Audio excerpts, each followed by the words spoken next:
Welcome to Clear Conversations, Entrepreneurial Legacies with your host, John Sleeting, an executive partner for Clearwater Capital Partners. Join John and his guests on this exclusive journey behind the scenes of extraordinary entrepreneurial families. In this series, we will dive deep into the stories of John's guests, who generously unveil the paths they've walked, the challenges they've overcome, and the wisdom they've gained along the way. Throughout these conversations, we explore their achievements beyond mere recognition, disclosing the distinctive perspectives that have shaped their entrepreneurial journeys. We hope you enjoy. Welcome to the Clear Conversations series, Entrepreneurial Legacies. I'm your host, John Sleeting, executive partner of Clearwater Capital Partners, and today I'm joined by Jim Kandilas. Jim is the CEO and founder of a boutique consulting firm, and we'll get more into details on what that means. But he is a great individual with a wonderful wife and family, and he's got a journey that transitions from major financial institutions to the big six accountancy firms to boutique organizations to founding his own. He knew at a young age that he would want to be an entrepreneur, but there was a lot to learn on the journey, and things don't just go straight up. So as he has the highlights of his journey, as well as some troughs that have taken place and his learnings that have emerged from them, he is a fantastic leader and individual, and I'm just delighted that he is here for this conversation today, traveling in town from Arizona. So thank you, Jim, and I look forward to getting into this conversation. Jim, so glad we were able to carve out time to get together while you were in town. I know during the hot months of summer down in Scottsdale, it's good to come up north and to carve out a little bit of time to sit down and just talk about your entrepreneurial journey. So if we go back to what I understand was the start for you, you knew at a very young age that you wanted to be an entrepreneur. You wanted to start your own business. And I think that was about 15 years old. Take us back through your thought process at that point in time and what you were doing. For sure. First of all, thanks for having me here. I really appreciate the opportunity to share the story with you. I was 15 years old and got my work permit and decided I wanted to earn some money, right, so that I could buy my own things, buy a car, those kinds of things. But I knew pretty quickly that I wanted to be an entrepreneur more along the lines of wanting to be able to be as creative as I could be. So having probably my third job at the time, I did a paper route. I was a caddy, when I was in 7th or 8th grade in the summers, and that was my first kind of real job, if you will. And I think what kind of boosted my thought around being an entrepreneur was trying to share ideas with the owner at the time, and him being somewhat receptive to ideas and carving some paths even at that age. I thought, I don't know that I'd want to work for anybody for a long period of time. I want to learn from people, but I thought that owning my own business at some point would give me an opportunity to really extend as much creativity as I could possibly muster. So that was the original motivation. So the combination then of the working, seeing things maybe a little bit differently, and knowing it's a lifelong journey of learning. So you didn't become an entrepreneur. You did some activities at a young age and in high school, but then you went on to college, and you're looking at it saying, how do I actually learn from a fundamental view business, in the language of business? Yes. And you like numbers, you like math, you did that through high school, but that started taking you on a path actually through college focused on accounting. Help individuals understand that, because I love that numbers are the language of business. Walk through a little bit more of your thought process. Yeah, so I had received some counseling from just different folks, whether it's family members, friends of family, because I had an idea of, hey, I wanted to do something in the, quote, business world. I liked numbers. I also liked computers. So I had a bit of a bias towards anything that has math relativity and has some computer science to it. And so I had gotten some coaching to say, if you go into accounting, that's business language. And so, that was my initial interest. Took an elective in high school and then decided to major that in college. And the general basis was, if I can do that, let's see then how I could parlay that in a career, but not really understanding much about what I could necessarily do with an accounting degree, just knowing that I have it as a background, right, and I could potentially do a number of things. So the decision that I made at the time was to go into an audit career to start with. And part of the reason I wanted to do that was to not only learn, right, about business process and learn kind of the inner workings of how a business operates, but also to have an opportunity to see a variety of different businesses and how they function. So the thought was I'd have some diversity in terms of experience around, company A, company B, company C, and if I could learn a little bit more about business process and learn about control structures and learn about systems and organizational structures, that might give me a basis to leap from. And so it wasn't tax, right? And it wasn't pure audit, but audit from a viewpoint in a major institution, major financial institution. It was internal audit versus going around to a bunch of different businesses. So there's a combination of the internal audit, the digging into the work, the seeing various businesses, but also then engaging with different mentors, different leaders, where you could be also learning as you go from a broader business view.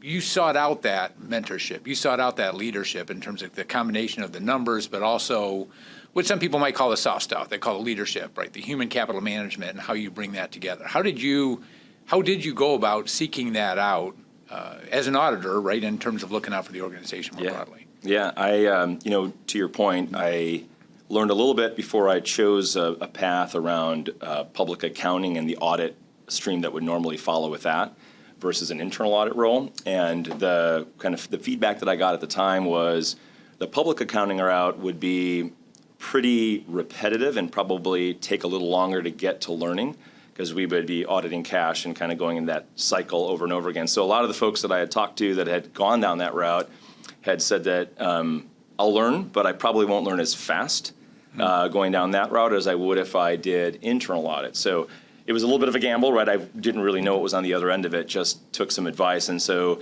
part of that journey, John, was in the internal audit role, was really getting to see a lot of the detailed processes behind how these organizations worked, looking at their order to cash cycles, looking at their procure to pay cycles, looking at banking, looking at control structures, looking at the system side of it.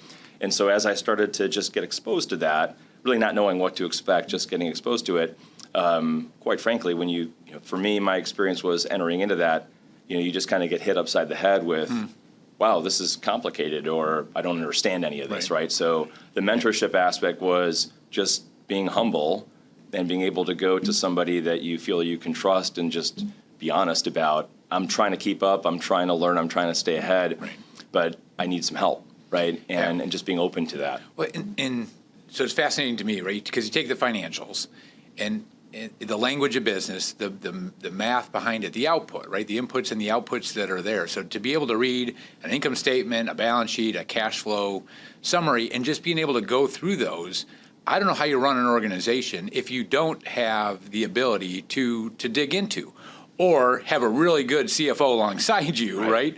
You might be the visionary, the technologist, the person that's out there in terms of the true invention and creation, but still coming back and having somebody that you really trust and can really dig in and really understand the interpretation of the financials. Otherwise, you don't know the score of the game, right? I mean, it's playing golf, it's a low score, right? Playing football, it's a high score that wins. So if you don't understand the game that you're playing and you don't understand how you're actually keeping score through your financials, then you're missing actually how the game is being played, right? Whatever business that might be in. Yes. But then the other side of it you dug into, which is the process management, right? And any organization that isn't focused on actual process management, both its effectiveness and its efficiency measures that come into play that translate back to the financials, don't understand how the business is operating either, right? They're missing the internal statistics. I don't watch a lot of baseball, but I think they're making up acronyms and statistics on baseball at this point in time because it just continues to advance, right? The whole movie and book on Moneyball and understanding the statistics behind it and how that plays itself out back into the financials. So you start out with accounting undergrad, you get your CPA, you're an internal auditor in a major organization, but you're being pulled into this process understanding. Yes. Which one's more appealing to you and why, or is it equal and you love that combination? Yeah, I first of all, I should have learned that in golf a higher score is worse because I keep going that direction. But outside of that, I think what had drawn me to, as you remarked, I think what had drawn me to trying to combine both the accounting and business side and the process and system side, to me, was just what fascinates me, as you talk about, is looking at a set of processes, as maybe nerdy as it sounds, but understanding how something works almost from an engineering standpoint, from beginning to end, and looking for where are the opportunities to automate, where are the opportunities to simplify, where are the opportunities to get better control or get better visibility. And I think that as I was growing early in my career, I just kind of kept migrating back to really being drawn to understanding end-to-end process and knowing that technology is always going to play a role in that and would play an even greater role in the days ahead. And I think that having that exposure to audit led me to a segue to implement accounting systems. And so that was kind of that next step on the journey, which then led me to the profession that I'm in today. So it was just that fascination of end-to-end process and understanding how it could impact ultimately the financials and the performance of a business, and seeing how technology plays an enabling role that just kept me on that track. So when you left the financial institution from internal audit, and you weren't, right, or you coached away a little bit from what was the Big 8 to the Big 6 to the Big 4, right, and the mix, you ended up taking that step and going to now a major public accountancy to focus on process and system integration, and talk a little bit more about that experience. Yes. So, you talked about having and seeking mentorship, right? And so early in my career, as I did that, my first role out of college in audit, I had that same interest in parlaying the audit work into real consulting work, as I mentioned, to do systems implementation, implement accounting systems. And so my boss at the time in the prior audit role had moved on to the Big 6 at the time and took a role there implementing accounting systems. And he had really recruited me in. But we had been talking about this for a long time, right? And he had really recruited me in and said, I've gone to the other side and I've seen how this works. And he said, you're going to love this. I know you're going to love this. So I thought, all right, let's give it a shot. And going to a bigger firm for me, John, I think the thought at the time was, if I can go to a larger organization that is global in its scale and has multiple practice areas, that I'd have an opportunity to learn a ton and probably be thrown into the deep end of the pool in the process. I know those sound like two different things, but having access to great resources, but also probably being given quite a bit of a long leash to be able to learn. And so I thought at the time, what better environment than to go into one of these organizations that specialize in this. I didn't really even understand what boutique consulting was like just yet. Yeah. That was another step on the journey. Right. So to me, it was a logical next step. And having a mentor that filled that role before to kind of pull me into it was also really helpful coaching. And there's some people that step back and say, coming out of college, are you going to go corporate, or are you going to go in an entrepreneurial path? And it's almost like made out to be this binary type thing. Well, I'm an entrepreneur, I'm not a corporate type. And a corporate type can't be an entrepreneur. And it's just, to me, it's nonsensical, right? Because it takes any individual and puts them into one of two buckets, and that's just wrong no matter what the subject is. And so you wanted to be an entrepreneur from a young age, and you're going down this major financial institution, major public accounting firm, right? And yet you didn't lose that aspect of your entrepreneurial spirit.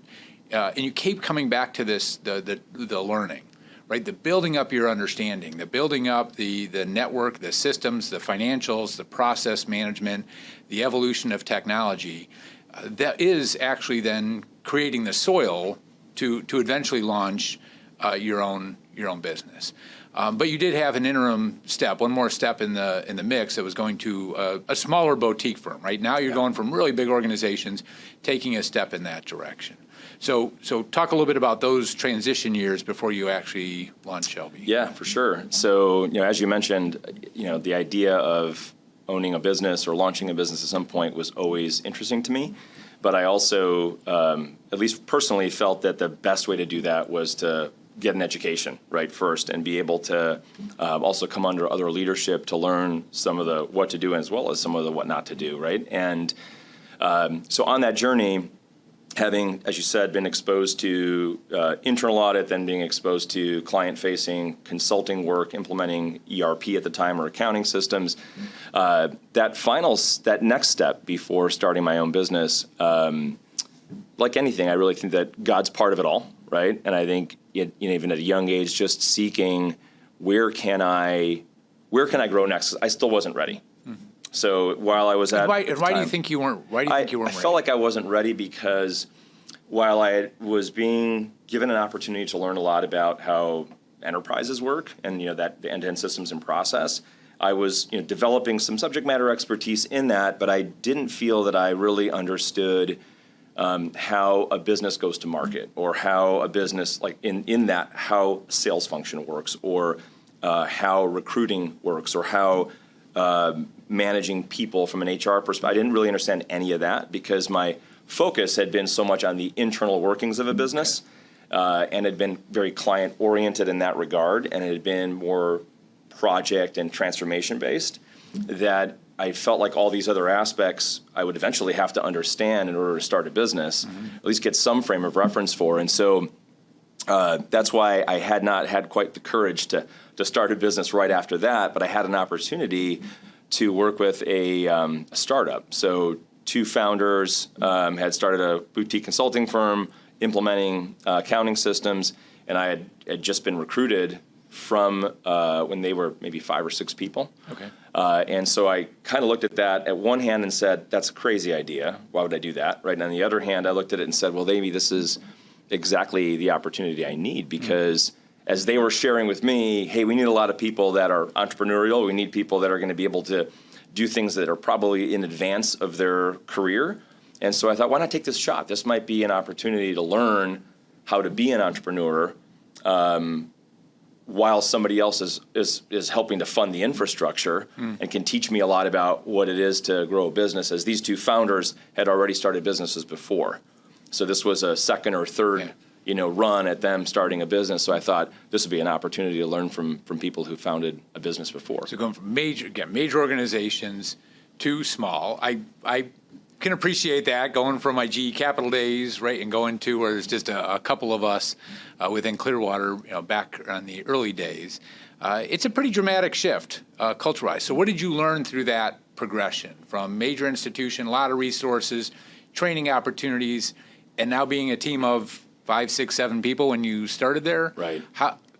Talk through the culture change, talk through the learnings, the human capital, some of the items that you said you weren't ready yet to launch your own thing, but you were learning along the way. Yeah, for sure. So I think some of the things that, and again, I know everyone's journey is different, right? So this may sound to others that incongruent, but for me, there was quite a juxtaposition and to me an irony in the resourcing and the learning from a big 6 at the time to a startup. Because while I thought that I would be resourced really well in my experience at a big 6, it was really difficult to plug into it. It isn't that there weren't resources available. It was just that the orientation was jump to a project, kind of don't really get boot camped, and figure out your way to learn how to be useful with a client. That was my personal experience. Doesn't mean that that's the intent of that organization. That was my experience. Wasn't a lot of structure, and there wasn't a lot of obvious pathing towards those resources. It was kind of like you had to find your way through a maze, right? Whereas, so it was really actually harder in many ways to learn and grow and navigate in that bigger firm.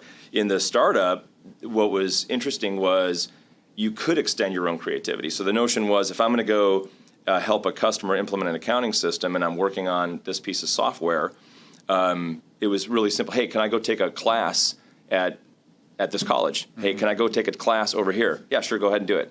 Okay, great. Can I also, can I buy this piece of software for myself because I think it's going to help me extend my learning? Hey, I need this piece of technology, or I want to talk to this person.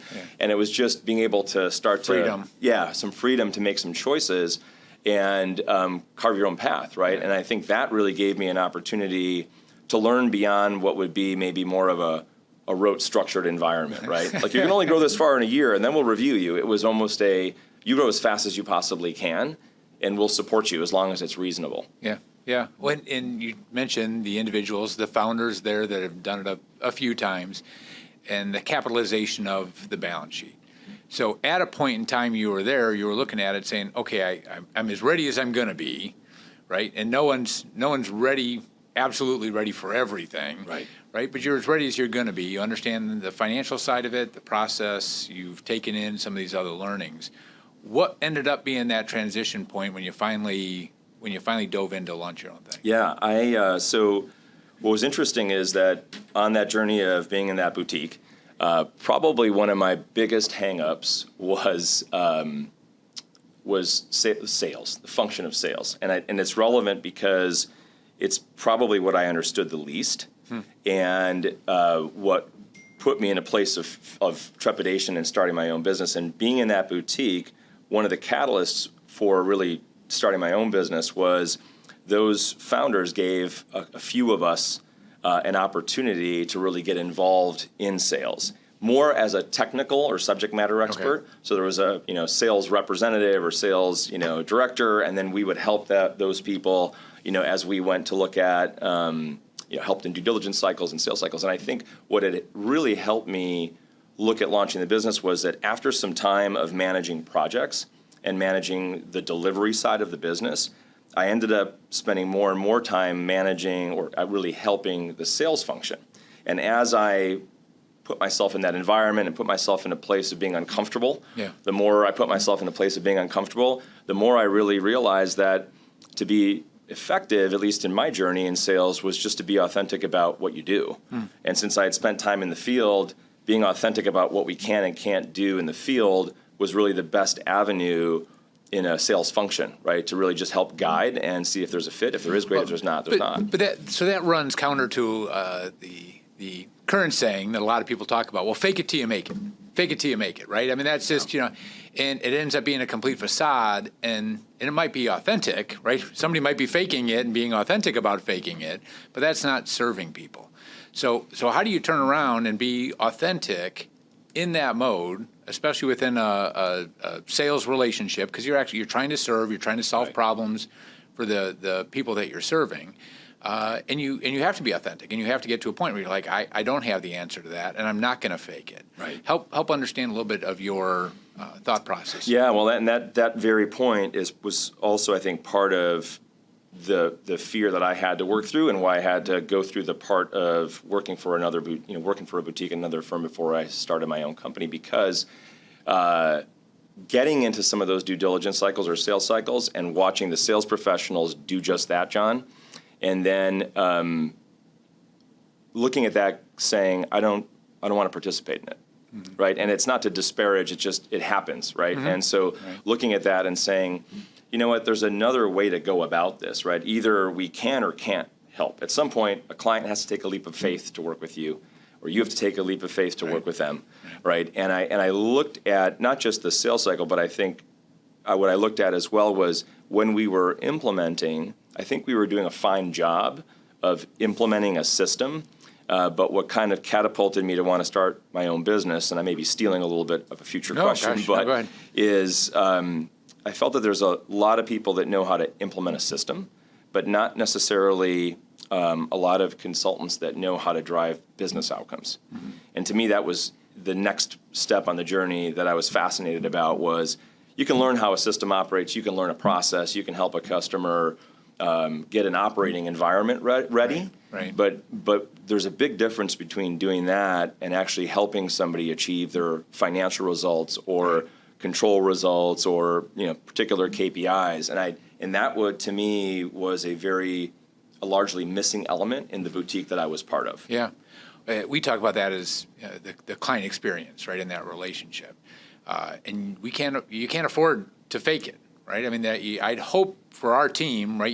They turn around and say, "I'm going to use that as a motivator." There's always new information in the world. There's always a changing macro environment.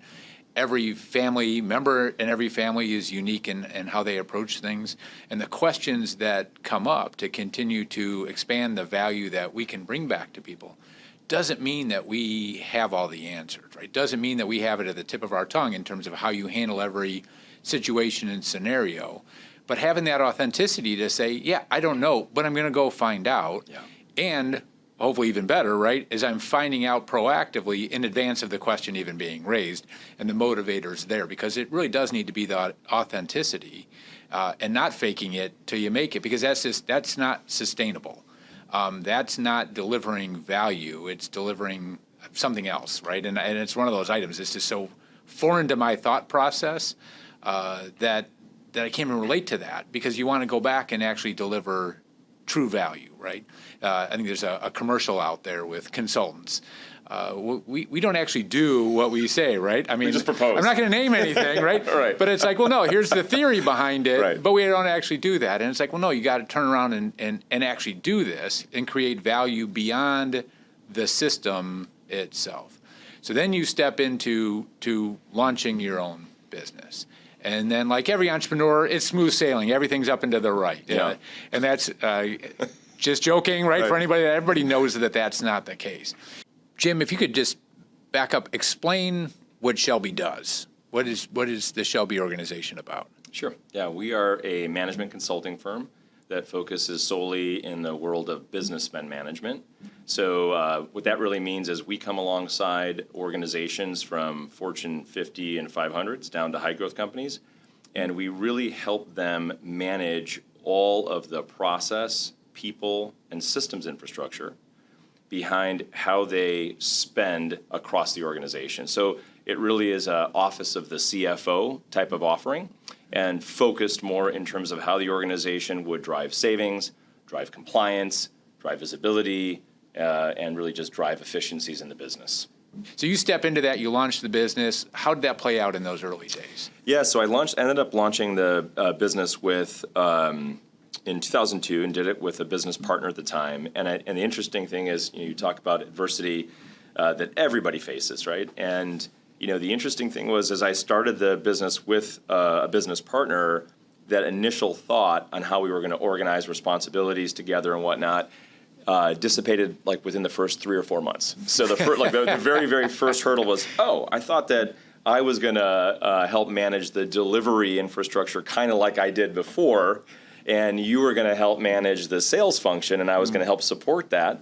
And it became kind of a quick, so my business partner really migrated more towards infrastructure and, back office and that kind of thing. And we were obviously tiny, right? So there wasn't a whole lot of emphasis that I felt we needed to spend there. So I had to pivot some and really drive a little bit more towards understanding and helping create the go-to-market. Of course, we did the work together, right? But I had to really morph more from a client delivery focus to a little bit more sales forward focus.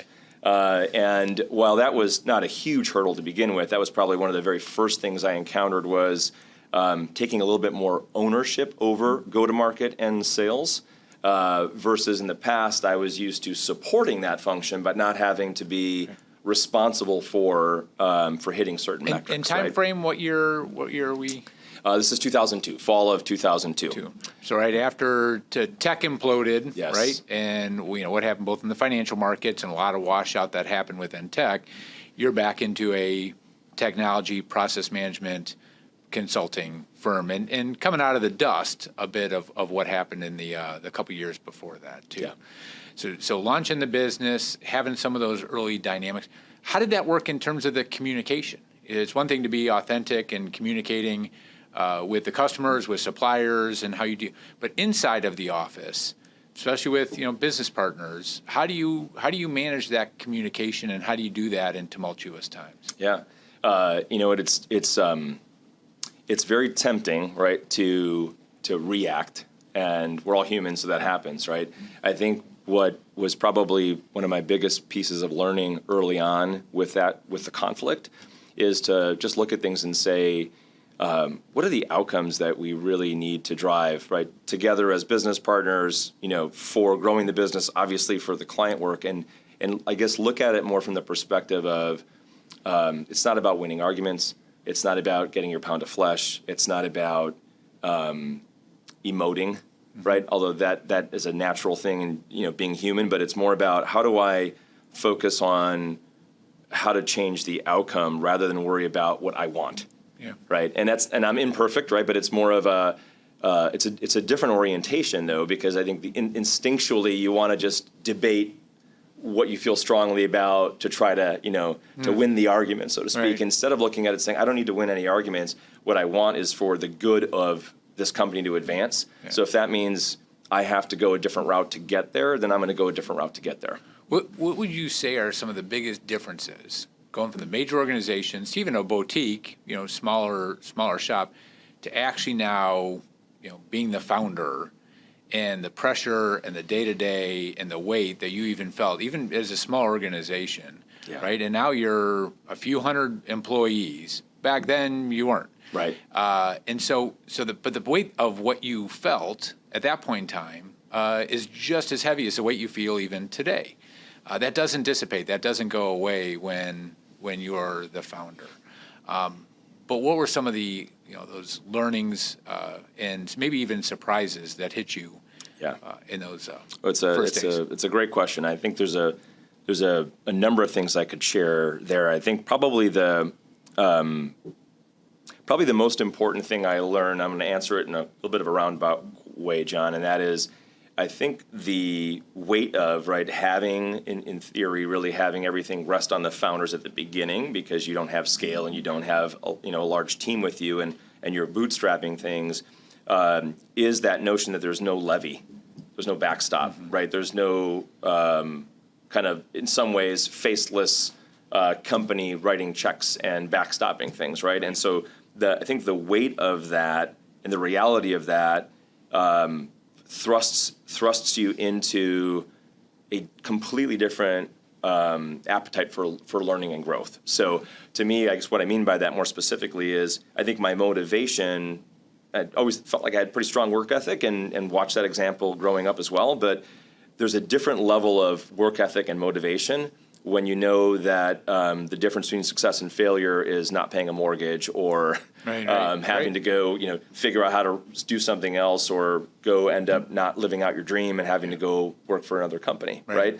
And so I think probably the stress of failure being such a detrimental option that you push so hard to learn how to succeed because of the fear of that. But I guess maybe more specifically to answer your question, I think the weight of the day-to-day of knowing how important it is to sell, knowing how important it is to manage cash, knowing how important it is to not get out in front of yourself and want to get paid a whole lot of money, but realizing you have to reinvest almost everything that you earn in order to grow a business. Those are pretty hard lessons early on, right? Because you're thinking, I'll eventually get paid market, but that's kind of a bit of a fool's errand, at least in my experience, if you want to grow a business. Yeah, and the retained earnings and getting just plowed back in to be your own self-funding growth capital, and we'll come back to growth capital in a little bit. Yeah. But now a few years into that journey, you also, a couple kids come along.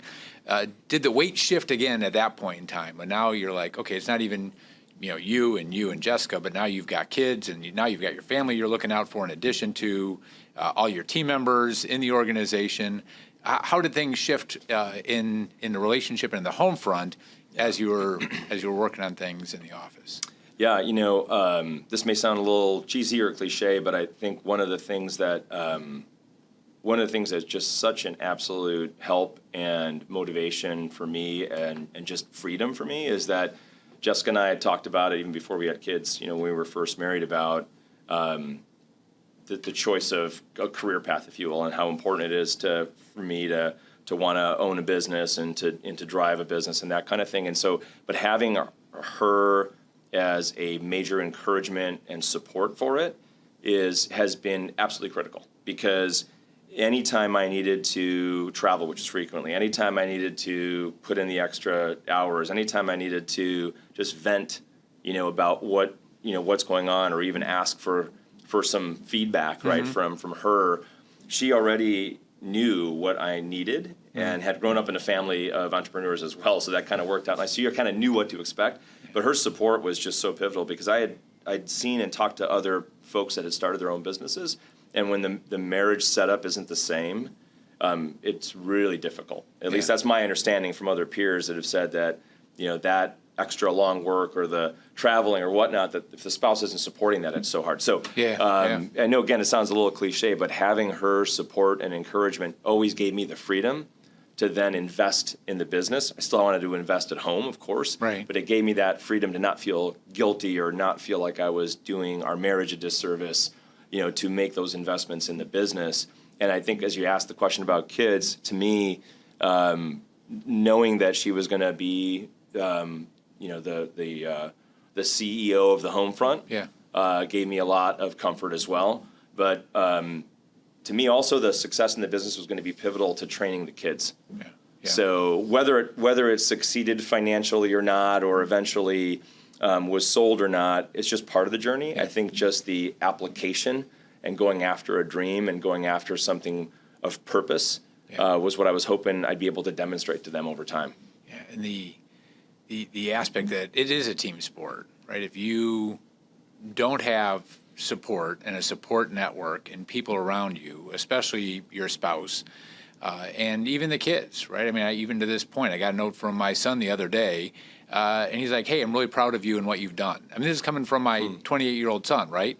And that still, has me sitting down in the chair in terms of the kids coming back, and that feedback and that support and how the people closest to you are closest to you. Because the day-to-day, can be hard, right? Not every day is sunshine and butterflies. And so when you're fighting those hard things that need to be there to try to do the right thing for the people you're serving, and to be able then also have those relationships and those support network back at home, it's huge. And so as we were talking in preparation, just over time, you brought up before, the integration of your faith, your family, and your career, and how those are all intertwined, how those are all integrated.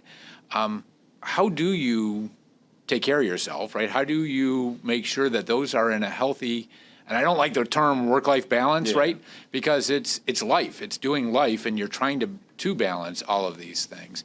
How do you bring that together in your faith, family, and career? Yeah, very much imperfectly, as I like to say, but I think what's probably been the most helpful to try to pull the right balance, if you will, right, has been to look at it to say that God being part of everything that is done is always, at least in my mind, the basis, right? But that doesn't mean that I'm putting that into practice, obviously, in every day, right? I'm pushing to think before everything that I do, especially big milestones, right? Before certain meetings, before certain interactions, especially before some major decisions, that at the end of the day, our business is all people, right? Service-oriented. So when I look at the priority of taking care of the people at Shelby and then taking care of the customers that we serve or the partners that we have, that's probably for me, the biggest motivation on trying to strike a balance is I've got to focus on people first, because if I focus on making sure we have the right career opportunities for people, making sure we're focusing on the right outcomes for our clients, right, and that those client relationships are connected with our partners, if I can focus on that, then I know I'll be in a healthier spot to be able to have gas in the tank when I am interacting, on an everyday basis with my wife, with my kids, right? Yeah. I think what probably I'm sacrificing the most in that, John, which is okay with me, is more of the personal hobbies, right? At this season of life, it's not really a thing. It's, it's my family, it's work, and it's being healthy and working out, right? And having that, to me, again, seems probably like a Sunday school answer, but the reality is that that's really difficult to do that, right? I'm failing at it all the time, but that, to me, is kind of what I've got in mind. It's the family, it's the work, it's the exercise, and I don't really have a whole lot of time for hobbies for myself, but that's all right, because it's a season of life, right? And I'm not really seeking it as much. And I've got a lot of individuals that I serve in their families that are really glad that my handicap is through the roof when it comes to not playing golf. Yet you and I got out the other day and had some fun out, right? But it's so few and far between. But I don't feel like I'm missing anything either, and I don't think you do too, because it's like, well, no, this stage of life, the age that your kids are at, you and Jessica are doing fantastic, and the business has continued to grow. But how did you come up with the name Shelby? Right? I mean, there's a little bit of a hobby tie in there. Yeah, there's a hobby tie in there. So when we founded the company, we thought about doing a the something group, only because we had all these great visions of different lines of businesses and whatnot. And we thought if we do the something group, then we could kind of stratify. And so, although that's not the brightest concept in the world, we were looking at, that'd be a great idea. And then we just didn't know what name was going to fill the center of it. And we thought, well, let's do something that's easy to spell, easy to pronounce. And so the brilliant idea that we had was, well, let's name it after the 1967 Shelby GT. And so I had one of those cars for a short season, so I named it after that car. That was always a big hobby of mine. I love cars. I love classic cars, especially muscle cars from the 60s. Had always been a thing for me. So it has nothing to do with what we do. But Shelby is an easy name. But there's got to be inspiration, right? There's got to be inspiration on all fronts, even coming to naming the business, which is way harder than people think, right? In terms of how do you come up with a name and in the logo. There's highs and lows that happen over time, right? You go through these different cycles. When you hit some lows, there's some challenges that came in, discussions with business partners, how you're self-reflecting. I mean, those low points are really testing. Yeah. And you can be tempted and thought about in a lot of different ways. How do you navigate the lows so that you can also enjoy the highs? Yeah, and I had, as you mentioned, right? It's a cycle, right? There's going to always be these peaks and troughs, right, in a business, and so the very first and largest low that we had struck as a company was probably about 5-6 years into the business, John, and the business partner I started the business with. There were some things that happened that we really couldn't get past. And so that was a really difficult time because I wanted to be loyal to the individual that I started the business with, but the things that were done were outside of fiduciary scope that we should have had towards each other. And so that very first low was very difficult to navigate because morally and ethically, I wanted to make sure that if I'm going to have a business partner, we have to have that foundation has to be trust, right, and trustworthiness.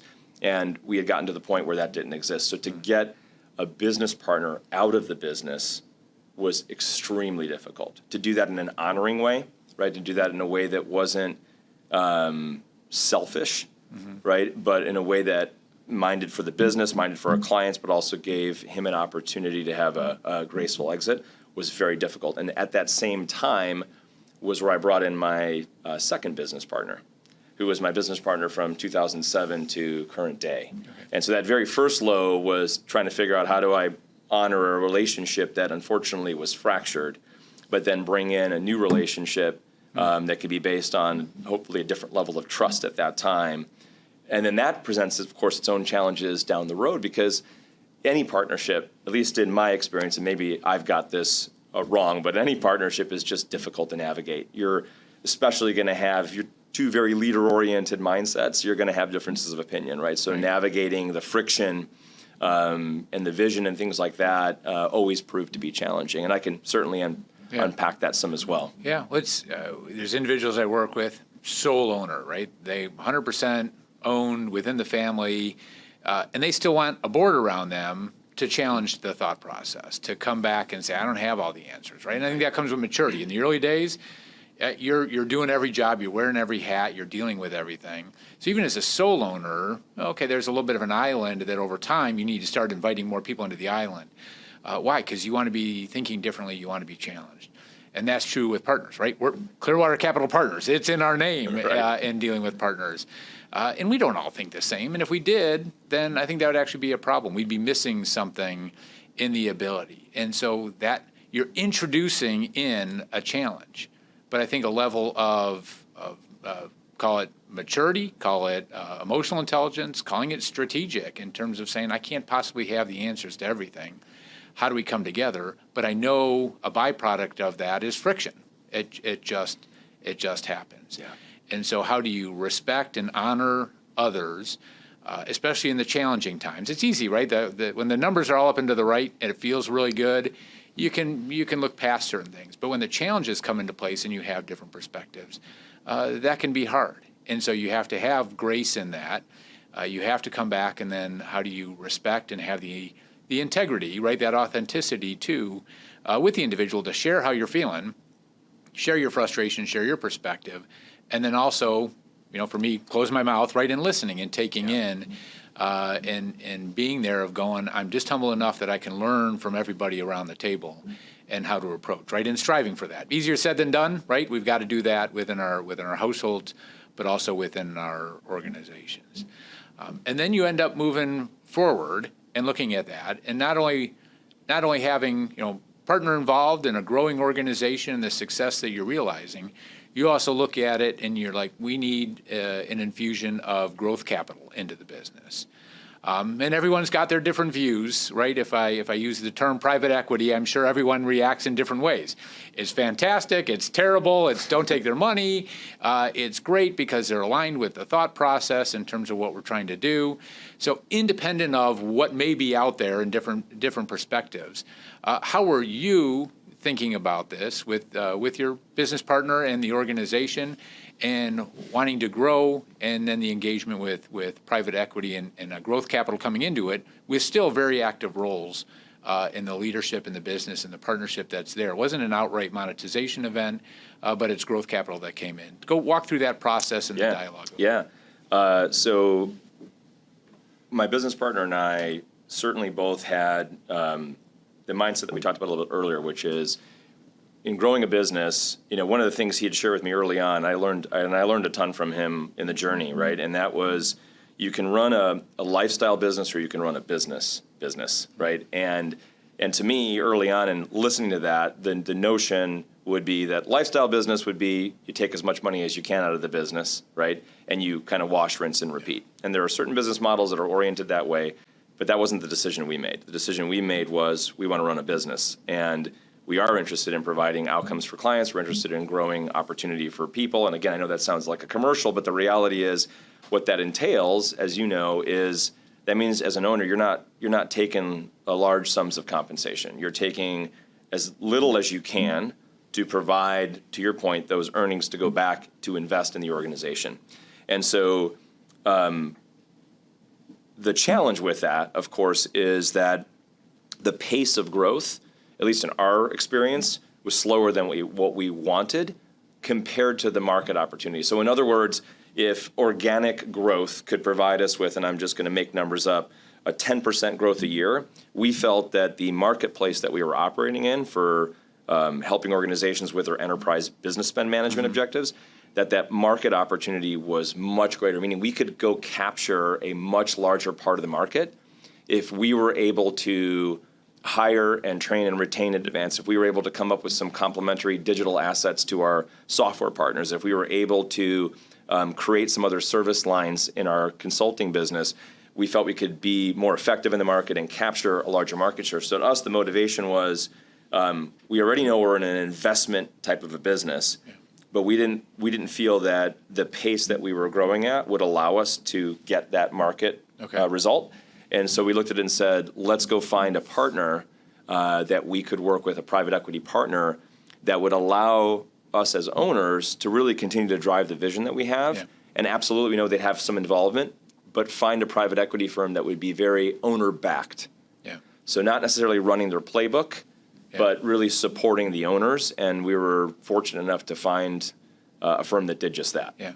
So the due diligence of going through that, just because somebody's got a big check to come in doesn't mean they're going to make a good partner. You have to evaluate that organization, that fund, that entity, and the leadership in terms of the people that are behind the capital that are coming in to go, they're going to make good partners with us, right? They're going to bring something beyond just a check and actually partner with us to grow this organization. That's been your experience, hasn't it? It has indeed. It has indeed. And so to continue to evolve and have that growth take place, again, through cycles don't start and stop, right? They just continue to evolve over time. The relationship, the dialogue, for somebody that's considering that, looking at the same market dynamics, the market's growing way faster. The cap table that is there, right, has to be funded in different ways for the investment to grow. So for individuals that are at that stage and considering it, well, what are some of the top few items that you would encourage people? No, make sure you're approaching your due diligence in this way. Not a recommendation, right? Yeah. We're not giving anybody financial advice or walking through a process for people, but just some things from your experience that you're like, here's some of those headlines. Yeah, my business partner and I looked at it, and we kind of looked at three different options, John, as it relates to it. One would have been, do we sell the business to a strategic entirely and look at that and say we could plug into a strategic and still accomplish that notion of capturing market share, but do it on someone else's platform, right? And there was some temptation to look at that, right? Because that would be an opportunity to have an exit event and be fully exited. But the two of us had felt that we still had some gas in the tank. We felt like we could help shape something that was a little bit more unique, and we really wanted to push Shelby beyond where it currently was. We felt we had room to do that. So we kind of looked at that and said, well, let's not do the strategic at this time. We can do that way down the road.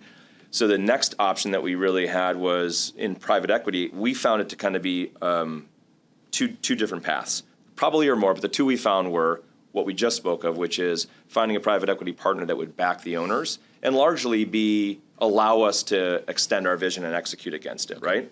Certainly governance, certainly a partnership, but really back the owners. The other vehicle that we found were private equity firms that were pretty insistent that we would follow their path, right? And so the advice that I would have is that if you're in a similar scenario and you're looking to grow and you're looking to get outside capital to do that, it would seems to me that you can find the unique route we found is one option, but probably the more probably not well-worn, I guess, option has been that secondary option we didn't want to take, which was private equity firms that want to run a playbook. Okay. And it may sound a little bit punitive in the way I'm saying it, but I think that a lot of private equity firms operate that way because when they invest in the asset, they kind of are used to running the right operational and growth playbook to get the outcome they're looking for. So that was definitely not for us, and we're thankful we found a partner to do something different. Well, and we've hit on it a little bit, but so listeners to understand, what does Shelby actually even do, right? I mean, we've been talking about the structure and the business and the partnership and the journey, but just so everybody understands, what does Shelby do? Yeah, so our firm is a boutique management consulting firm, and we focus solely in the space of business spend management. So another way to say that is we come alongside clients of just about any size, so predominantly Fortune 500 down to high growth companies. And we really help them manage all of the policy, process, people, and technology framework around how the business spends money.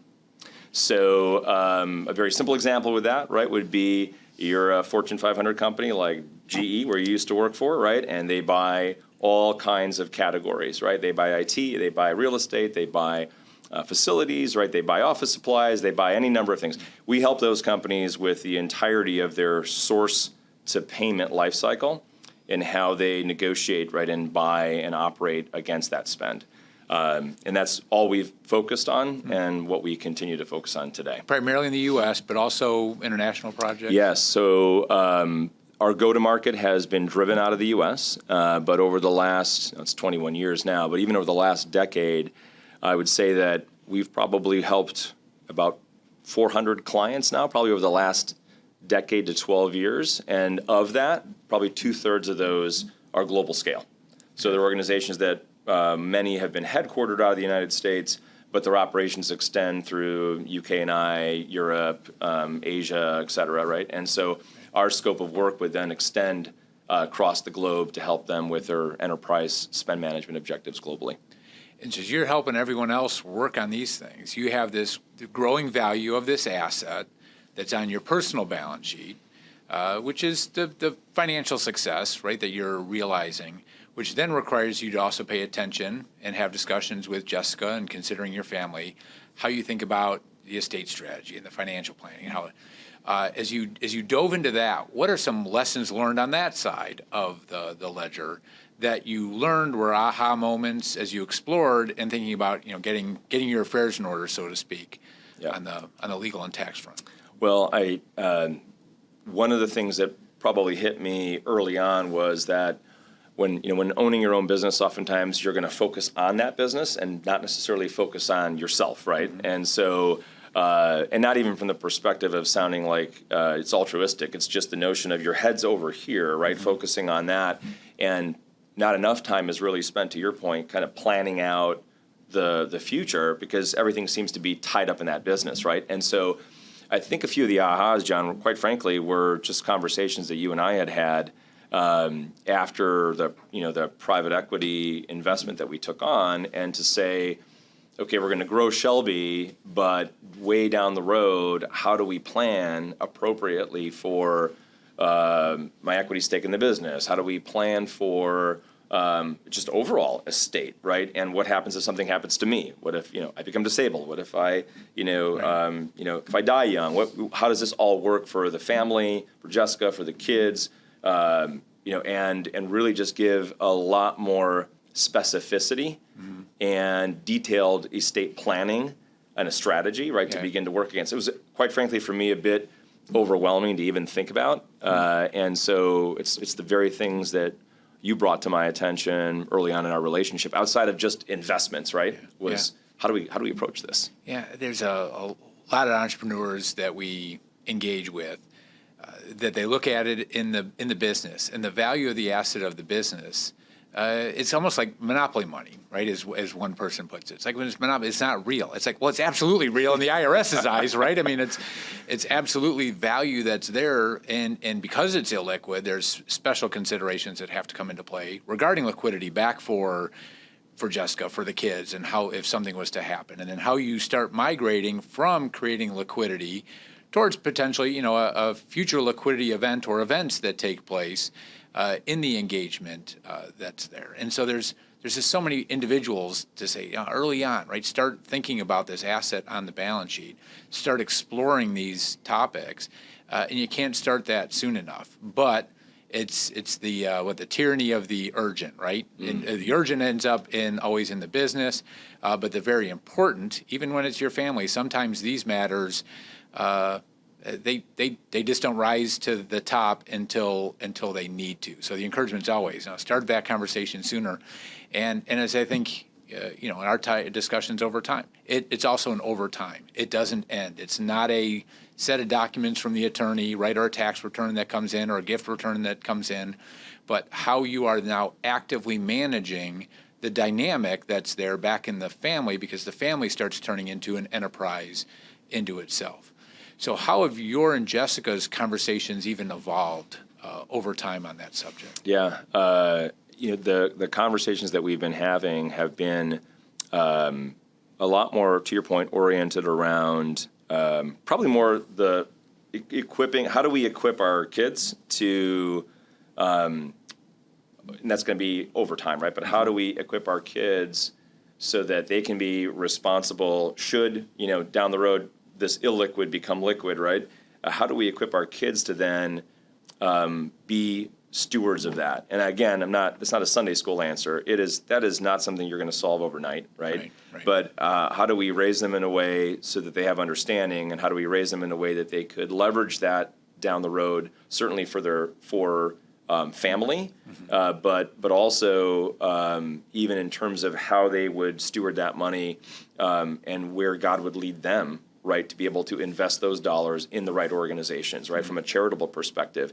And that's seems like a little bit of a black box, right, at least at this stage, because I'll tell you, John, it's as you mentioned, the head is always in like the business, and to me, the notion of planning and the notion of how do you take an asset like the asset that you have in a business and think about the eventual leverage of that asset for down the road. It seems like a fantasy, right? Yeah. It doesn't seem like monopoly reality, money. It seems right? like, To your point. Yeah. And so Jessica and I we're constantly talking probably more about how do we be thoughtful about what we are currently managing, and just to count on that, because we never know whether or not we can control the outcome of what's going on with Shelby in a larger sense, right? And so we don't want to be assumptive in any way. We just want to be able to think about what we have and say, how do we steward it the best way possible? Quite frankly, that's why we meet, right, with regularity and talk about what our options are. And the ever-evolving part, to your point, I think when we first started working together, I was probably under a bit of a naive impression that we'd start this kind of estate planning and maybe create these this trust structure, and then, a year and a half later, 2 years later, well, we have to revise that, right? Yeah. And it's just because things evolve, things change, right? So yeah, and time flies by too. So it's like, don't solve everything now, right? With certain things, get it in place, and then over time, it just continues to evolve. Get into a little bit of a rapid fire here. You talked about early on seeking out mentorships, learning, continuing to take in.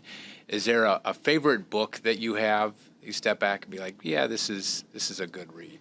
There are a number of books that I would say are a good read. I guess to probably condense it down to one of my favorite books. It's going to sound cheesy, but it's the Bible. And the reason why is because whenever I am confused about actions to take, because they don't seem like very obvious, binary type of decisions, I'm seeking wisdom. And I'll give you a quick example of that, even though this is supposed to be rapid fire, but I'll make it slow fire, right?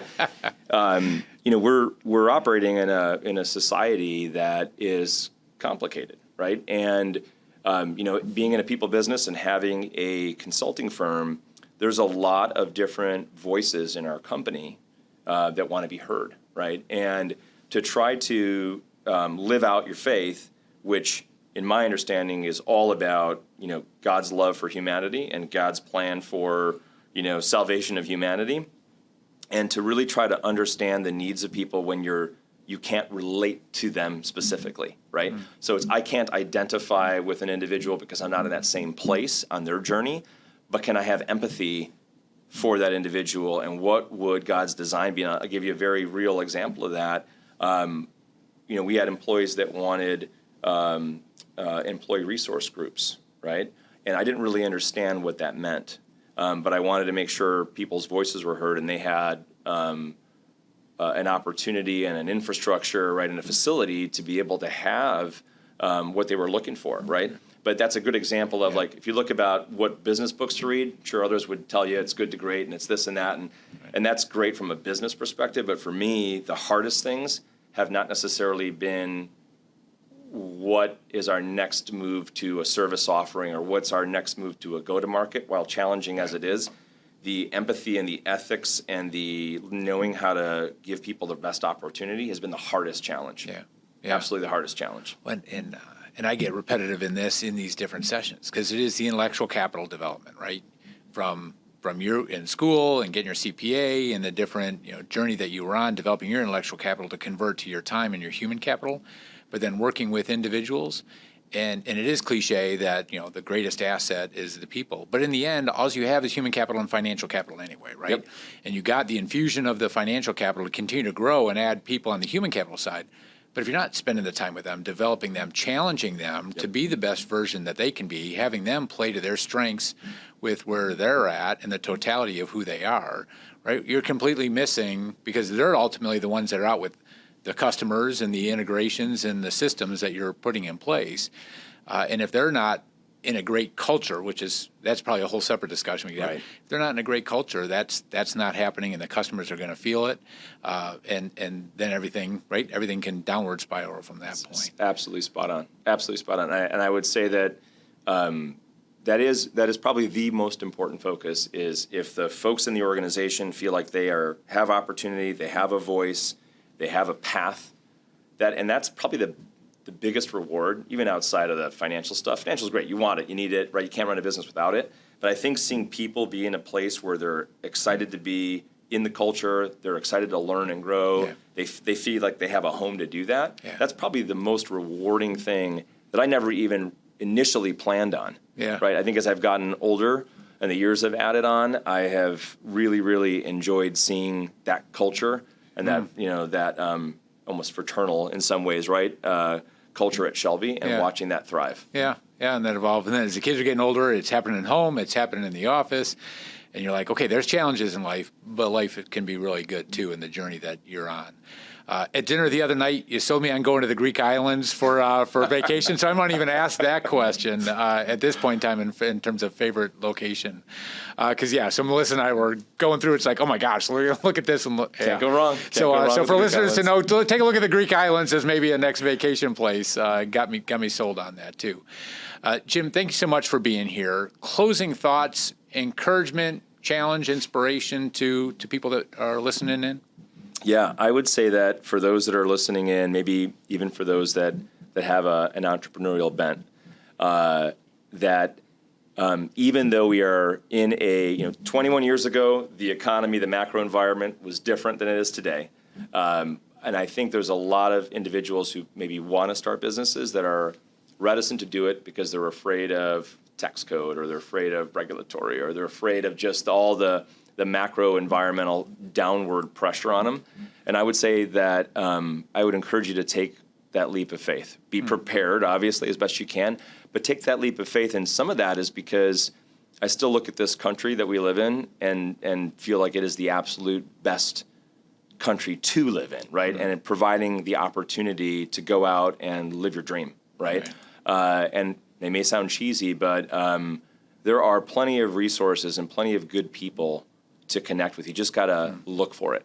There's a lot of people that I found in my career that are willing to help you and willing to be a good listener, willing to be a good advisor if you just do the work of seeking out those individuals. It's probably one of my biggest positive surprises was if you ask, enough of the right people for help, many people are willing to do it. Yeah. And without that, I wouldn't even be able to have had some of the progress I've had in my own career. Yeah, that's fantastic.